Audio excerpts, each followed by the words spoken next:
বাজারে বাংলাদেশ জামাত ইসলামীর কর্মীরা একটা বিক্ষোভ মিছিল করে।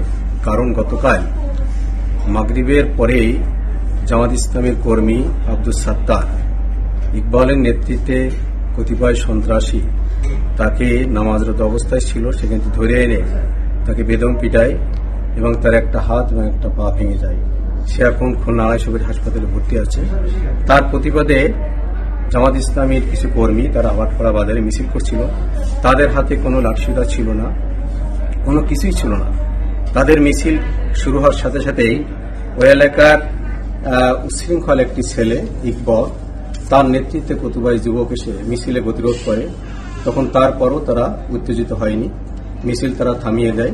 এরপরে তারা মসজিদে আসরে নামাজ পড়তে যায়, ভাটপাড়া বাজারের মসজিদে।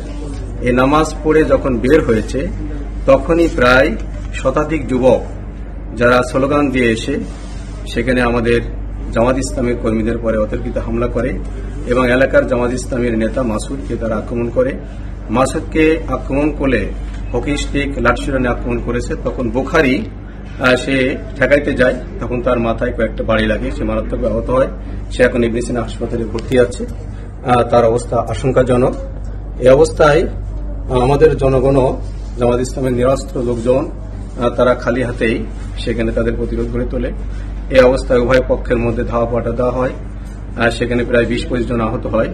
আমাদের প্রায় 20 জন কর্মী আহত হয়েছে। বুখারী, আনোয়ার, আব্দুর রহিম সহ প্রায় 20 জন কর্মী আহত হয়েছে, যারা খুলনার কিছু প্রাইভেট ক্লিনিকে ভর্তি আছে। এবার বুখারী এখানে ভর্তি আছে। পরে জানা যায় যে প্রতিপক্ষ যুব দলের বা বিএনপিরও 5 জন কর্মী আহত হয়েছে। তার মধ্যে কয়েকজন কর্মী হয়তো বা একটু আশঙ্কাজনক আছে, তারা এখন বিভিন্ন হাসপাতালে ভর্তি আছে।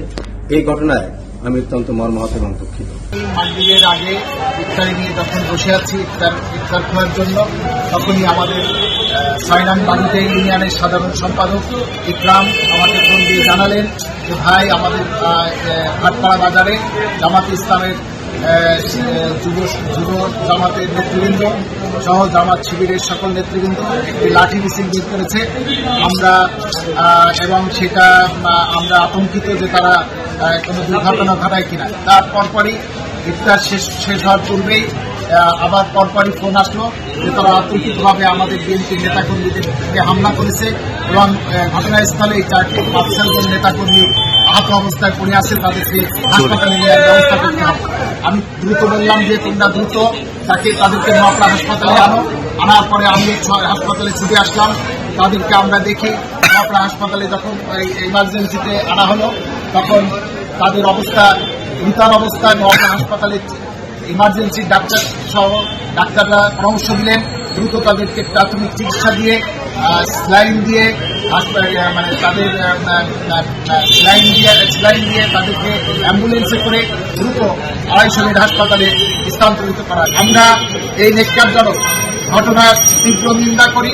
আমরা মনে করি এই জামাত শিবির বা যুব শিবির তাদের এই নেককারজনক ঘটনার প্রশাসন দ্রুত ব্যবস্থা নেবে, অন্যথায় বাংলাদেশ জাতীয়তাবাদী দল এর দাঁত ভাঙ্গা জবাব দেবে এবং আমরা নিশ্চয়ই এই নেককারজনক ঘটনার প্রতিবাদ জানাই এবং নেককারজনক ঘটনার জন্য আমরা যদি প্রশাসন দ্রুত ব্যবস্থা না নেয় তাহলে অবশ্যই আমরা এই নেককারজনক ঘটনার জন্য আমরা দাঁত ভাঙ্গা জবাব দেব।